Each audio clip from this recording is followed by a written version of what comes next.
Okay, welcome everyone. My name is Maximilian. I'm working for EclipseSource, and I have with me my greatest colleague, Philip. Hi everyone.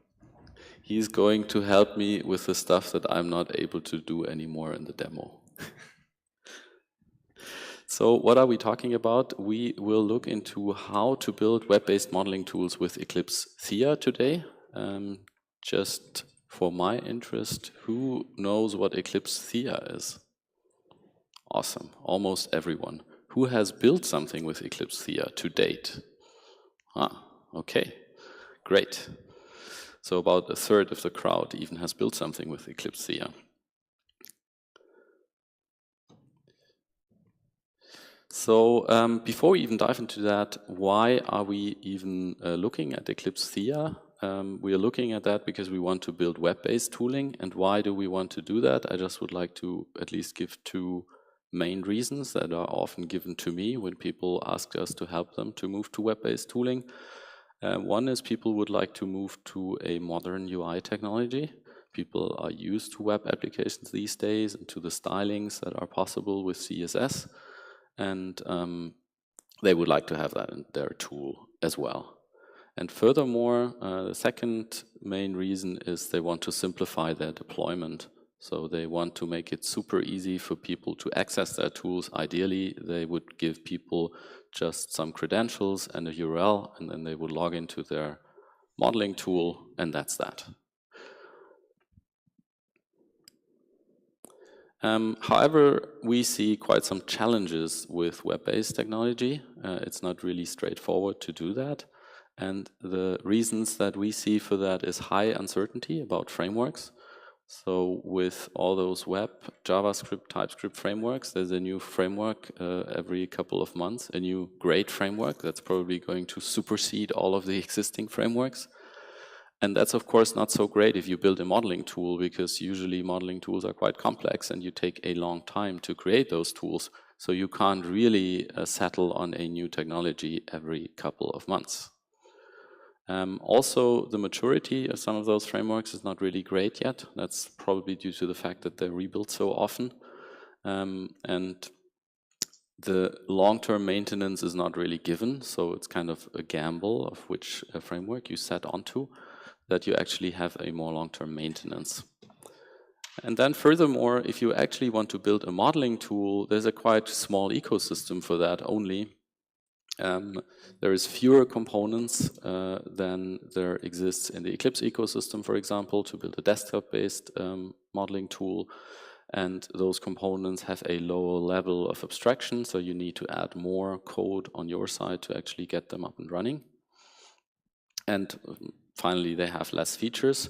I have sketched a very unscientific graph down here, how I envision the feature support on the platforms right now and in the future. The timeline is of course not a given at all, but for an average complex modeling tool, I'd say that the support on the desktop is pretty great in terms of how many features can you cover with existing components. When you look at the web, it's much lower, so you have to add much more code by yourself, but it's rapidly increasing, and Eclipse Theia is one of the things that contributes to that. And I think that in the future, the feature support on the desktop might slightly decrease, more because new features will maybe not be added to the desktop technologies anymore. Existing features might not be maintained at the same level anymore.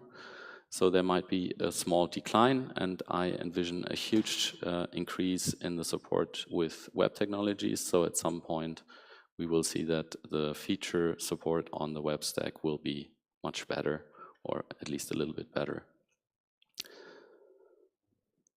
So what you definitely have to keep in mind, although I'm advertising that there is really some good components to develop modeling tools in the web right now, in my mind, depending on your use case of course, but it has definitely a higher cost. For average size tools, I would even go so far to say that it's an order of a magnitude that you have to invest more to get to the same result. But of course that could be worth it for your entire tool or for parts of your tool, so for particular use cases that really have a great benefit when they run in the web. Also, there are some strategies to mitigate those challenges that I've talked about earlier, so especially the technology uncertainty challenge. It's great if you build standalone components, so components that don't depend on a particular platform, for example, so a component that doesn't depend on Eclipse Theia or an Eclipse J, but that is standalone, and then you add a little bit of glue code that actually glues it into this IDE. This way, you are less dependent on a certain platform. The usual things like abstractions, obviously, so you can try to isolate yourself from maybe a graph framework that you're using. You can use declarative artifacts, like, for example, a model or a UI model that describes your form so that you don't have code that you need to migrate later. And lastly, factoring out business logic. An excellent example is LSP. By doing that, you can just save a lot of the prior effort that has gone into something like JDT and bring that into the web without having to reprogram it or rewrite it entirely. So why Eclipse Theia? Why did we use that? And why do we want to present with that? So first of all, it is very well extensible. All the things that Theia contains in the core are built with the same extension mechanisms. It's well architectured in my mind. It is extensible via dependency injection. It makes extensive use of existing components, which I always find great. If people don't just rewrite everything. And it includes a couple of really important core features that are very helpful when you build such a tool. Just to name some, there's already a code editing with an LSP-enabled editor in that. We will get to that during a demo. There's a console integrated, so you can run things on the remote side. There's a workspace concept integrated. You have some windowing that you're probably used to when you build RCP applications, so you can arrange windows in a very flexible way. And there is options for deployment, so you can either deploy it in a browser-based way so that you have a remote backend, or you can deploy it via Electron as a desktop-based application where you actually only leverage the web-based technologies for the UI mainly. And finally, but maybe most importantly, it is open source and it has a very nice community that is helpful, which I find really important for such a framework, because in the end, you rely on those people to some extent to accept your contributions, to maintain this framework, and to continue building it in a way that invites other people to also contribute. So let's just in a very quick way look at the Theia architecture and deployment. You have the Eclipse Theia front end that provides you with the UI, and you have a back end. And every time you extend something, you can build a front-end extension that extends something in the front end and a back-end extension to extend something in the back end. And that's a recurring theme that we will use throughout the talk to show you the different things that you can add quite easily to Eclipse Theia.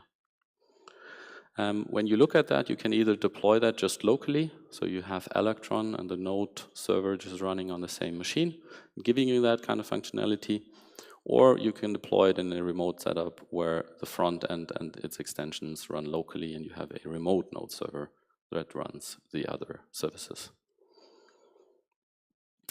Now let's go into the demo, because a large part of the whole talk is demoing what you can actually do there.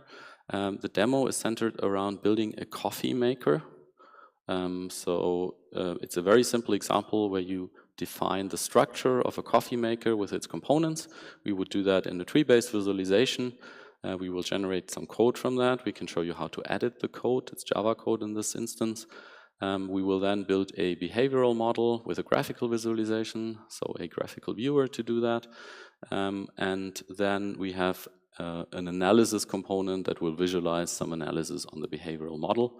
And finally, we will also show you code generation and testing. So let's dive into the demo. Philip is going to launch Theia. And what happens now is it will launch the node server, and Philip now opened the front end. And in the front end, we can already see a navigator-like component like you use to Eclipse, where you see your workspace, your current workspace, and the resources that are available within that workspace. And the resources are basically files that can be opened up and then would then show on the right-hand side. And there's a couple of additional views down there. Now, to start with, we would like to start with a tree-based editor. So let's open up the JC file. This represents a coffee maker. It's quite small. Maybe you can increase it a bit. Yeah. And with this coffee maker, here we see the structure visualized. So this machine consists of a brewing unit with some activities and a control unit in the brewing unit. And we can add more stuff to the tree. So we could, for example, add to the base a new dip tray or water tank, whatever you prefer first, and then a water tank. So those are the items that are available. For this editor, they are described in a JSON schema that describes the data that is being displayed here, and it's done based on a component from JSON forms. If we look at the control unit, I think that's a little bit more interesting. There you can see that also more complex forms can be rendered in here. And for our demo, in the end, we will need, I think, an activity in the water tank so that we have something more interesting later on to check the water level. You can also see that the tree is updated on the right-hand side. So getting one of those editors is really simple when you created your data model. Can you close that and save it? Okay. So now in this tool, we have defined our basic structure. We have seen that tree-based editor. How is it implemented? So the editor itself is based on JSON Forms, which is a framework to build form-based UIs, and it more recently also we added a component there for building tree-based editors like the one that we can see. And following the advice that I've given before, we've built a standalone component, and then we've built a Theia-dependent component with the glue code to integrate that into Theia. There is in the front end, we have this JSON Forms editor, so this is a Theia front-end extension, and then there's a Theia back-end extension, a Forms server that is responsible for only transmitting the data to the client and supplying the client with a JSON schema and a UI schema. Those two artifacts are responsible for defining how that editor looks like. They're declarative artifacts and also responsible for how the data looks like. So this follows the advice of using declarative when possible. Small excursion on that. So these declarative form-based UIs, the way this works is you have a JSON schema, which is a standard to define JSON-based data, and we add a UI schema, and then this rendering component renders a form-based UI like the tree with the forms that we have seen.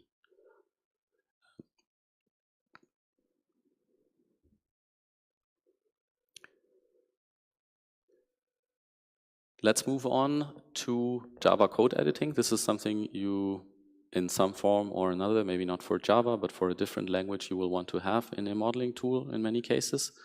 We have already some Java code in Theia here, so we could open the brew Java, for example, and we see that we get an editor with syntax highlighting, and we can even write code in there, so could make a sysout call.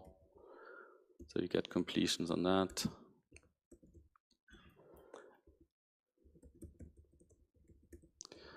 And you can also do some more complicated stuff. You can, for example, do refactorings as well. So we could extract that string into a local variable. And that just works. The editor implements autosave, which is something that can be achieved with Theia quite simply, so that editors just save automatically when they support that.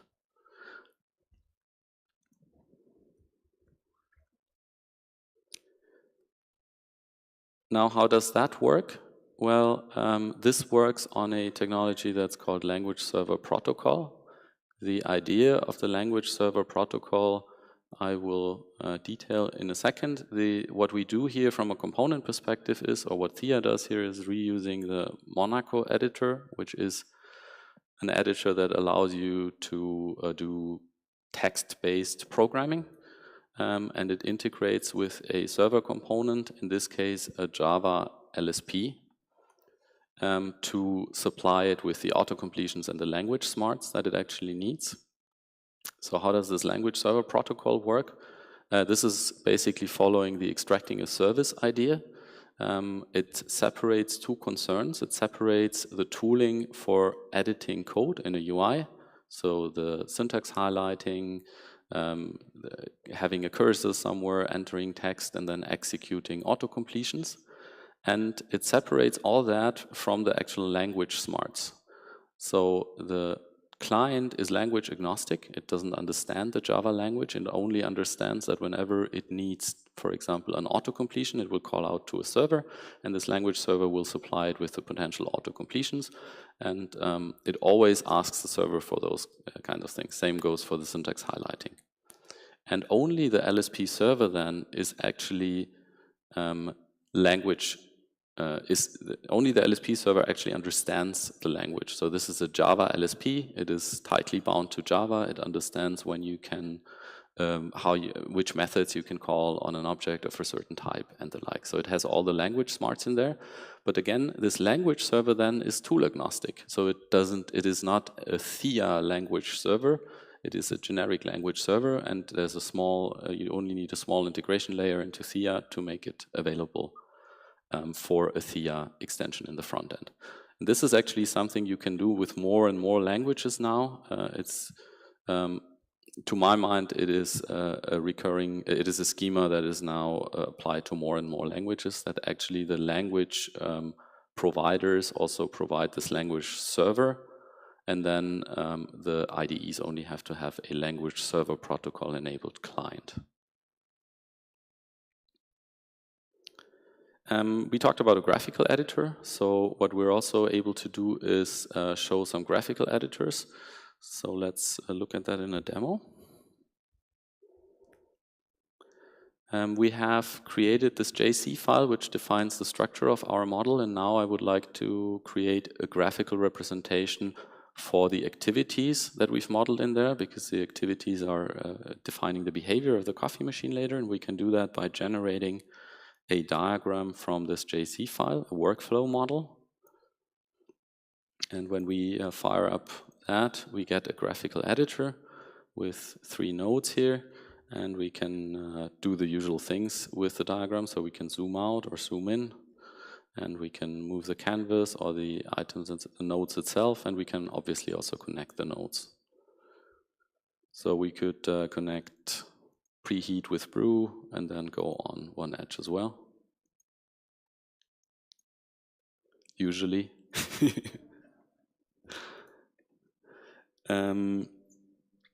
This part of the demo is based on Sprotty and on GLSP, which is something very similar to LSP. It allows a graphical editor to be independent of the actual language.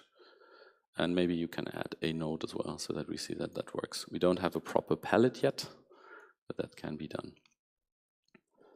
Okay, so this is a graphical editor. How was that built?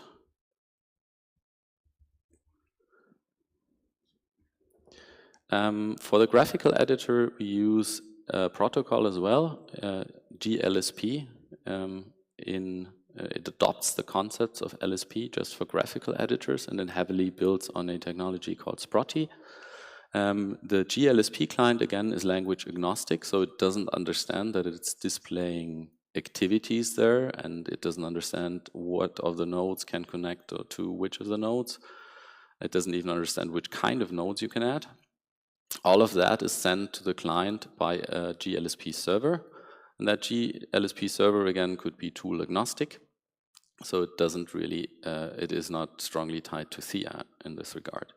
And the role of the GLSP server is to read in the semantic model. So in our case, this is the structural model to see, hey, which kind of activities do I have there? and to lay out that model, and it handles requests from the client, like requests for where can I connect to, or requests to change the underlying model. So in the Eclipse Theia front end, we added GLSP client as a front end extension, and in the back end, the GLSP server that starts with Theia.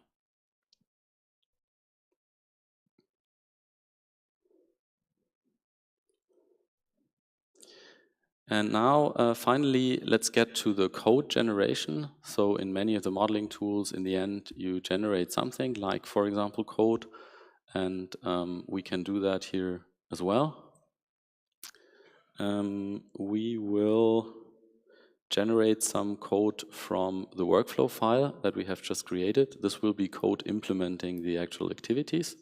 So if we generate that now, it will overwrite some of the existing code that we have seen here. So we can see that now we have this additional check water level Java, which implements the code for running the check water level activity, and the task that was just named automated task 3.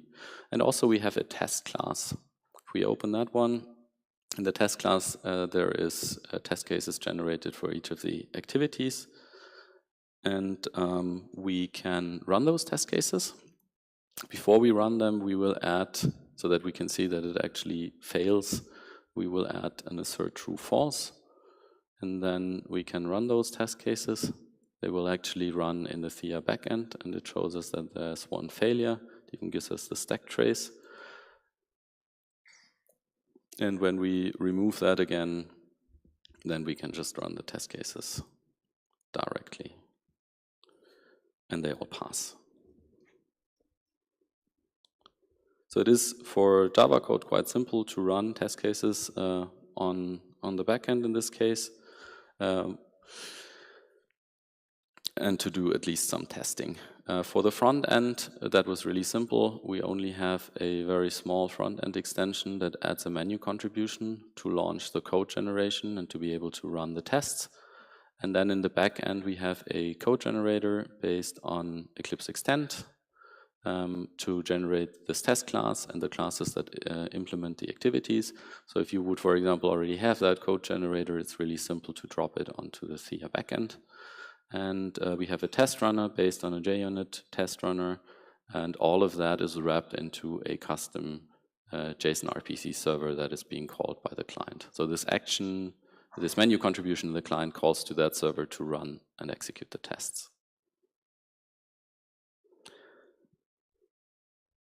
Textual editor. So there's textual editors like the ones that we've seen for Java, but more often than not, in a modeling tool, you also might want to have textual editors for a DSL, for a textual DSL that you maybe develop for your specific domain. And that is also possible quite simply. Let's look at that in the demo. We have a textual DSL to describe a configuration for the analysis of those activities that we will see in the next demo. The analysis will assign values for probability ranges, and it will do some assertions. And it's a DSL that's described with xtext, and this editor is again an LSP-enabled editor, and we can just autocomplete stuff. So it knows that there's an assertions keyword that we can autocomplete, hopefully. Can we autocomplete the, okay. You see the order of a magnitude here. So now we can autocomplete the assertion, and you can also autocomplete the activities that we had in our model. So we could take another activity here to add it. And as usual with xtext, you also get nice validation. So if I put in a probability value that doesn't make any sense, it can tell you that it doesn't and that you need to correct that.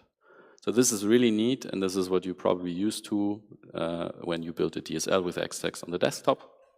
How does it work? Did I miss a step? I did not. Okay, great.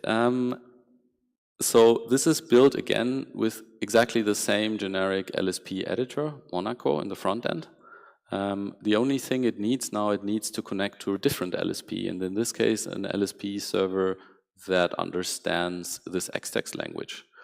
And thanks to the Xtext guys, it is really simple to just generate an LSP server for your Xtext grammar, and it just works out of the box, and you integrate it into Theia, and you have an editor that supports your particular textual language.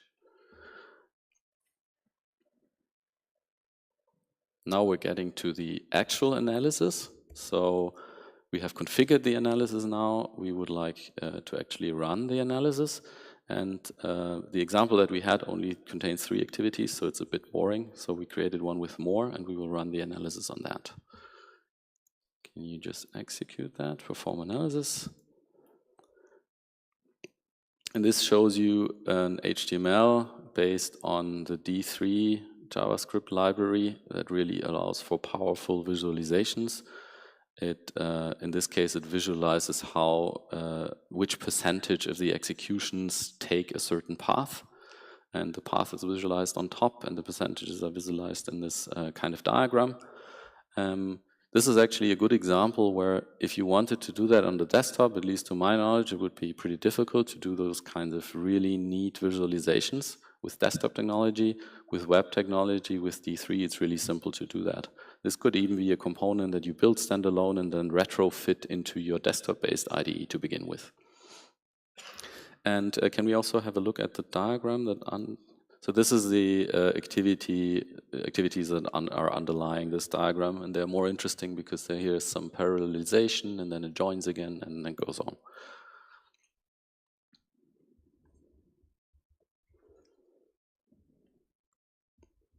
So how was that built? Again, just a quite slim Theia extension to the front end to trigger the analysis. Here we triggered it within the editor, and to get a D3-based visualization of the result from the backend. And in the backend, there's again a JSON RPC server that just runs that business logic to create that visualization and to return it to the client. So again, quite simple glue code just to plug in some existing stuff. Some thoughts about how you should go about migrating if you actually think that your tool will benefit a lot from web technology. Let me just say first, I think it's really important to evaluate the if. So what are your use cases? How much would that use cases really benefit from web technology? This is an important input in my mind, for a strategy, because it's definitely not something you should just do in a big rewrite. I think that will end in a catastrophe in most cases, unless you have a very small tool. What I think on a time plan, in any case, you should do now is analyze your use cases and see whether you actually want to migrate. If you want to migrate, you need to define a strategy. This can be a very long-term strategy, especially if you don't expect to reap big benefits from web technology. So it could be a strategy that reaches over the next 7, 8 years, something like that. I think it's important to have that and a time plan, because this will influence your future decisions. And I think it's important as part of building the strategy, to build a proof of concept. So a prototype to actually show that what your tool needs to do in the end is possible with web technology in a satisfactory way. Once you've built that strategy, and then depending on your time plan, I think it can be quite important to consider that plan short-term for architectural decisions. So let's say you add an analysis to your tool like the one we've just seen. If you know that you will eventually move to web technology anyway, then maybe you have a stronger incentive to say, let's build that with web technology and just retrofit it, kind of backport it into my desktop-based tool, because then this is a part I don't have to migrate anymore. Or when you think about using EMF forms to declaratively define your forms, maybe that's due to the fact that you also think about migration later, and it will be simpler to migrate once you use a declarative artifact. So having that strategy will influence your short-term decisions on architecture. Midterm, you might want to be more proactive, so actually maybe even prepare your architecture for a migration proactively, pull out services, use declarative artifacts and those things. I've detailed that in the talk that I've listed below here if you're interested in the more technical details. And then midterm, I expect people to start migrating selective use cases, high-value use cases that are really useful for your users when they're web-based.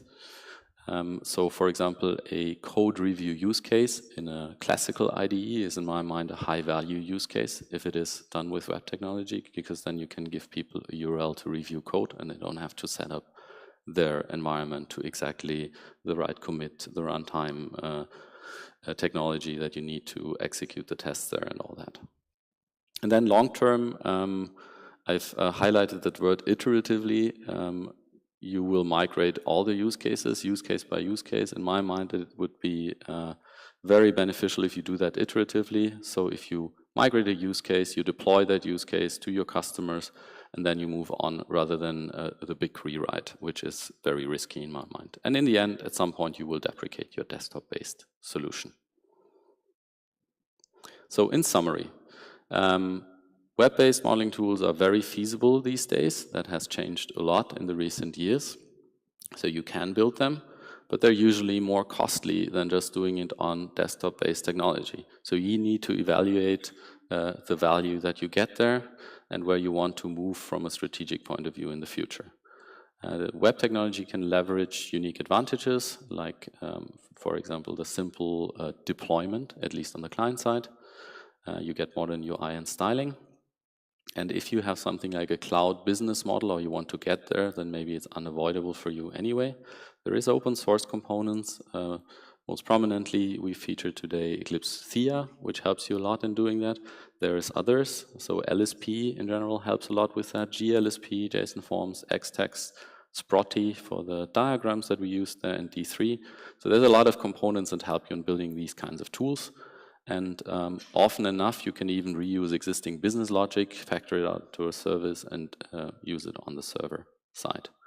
The only thing that I really find important is to decide quite soon when do you want to get there, if, when, and how you want to get there. And if you want to do it, to define a strategy and not just wait until maybe more problematic choices become a reality in your architecture. That's it from my side. It would be great if you would evaluate this session. And do we have more time for questions? 2 more minutes. Is there any questions? Can you define custom actions in the tree? Absolutely. Yeah, you can. Yeah. Oh, yeah. I always forget that, to repeat the question. The question was whether you could define custom actions in the tree viewer, and yes, you can. Any more questions? Gentleman in the back. Yes. Oh, yeah, I forgot to say that. It's available in a Git repository that I will link to the talk. The question was, is the demo available? Yes, it is, in a Git repository that I will attach to the talk. I will learn that eventually. Last try.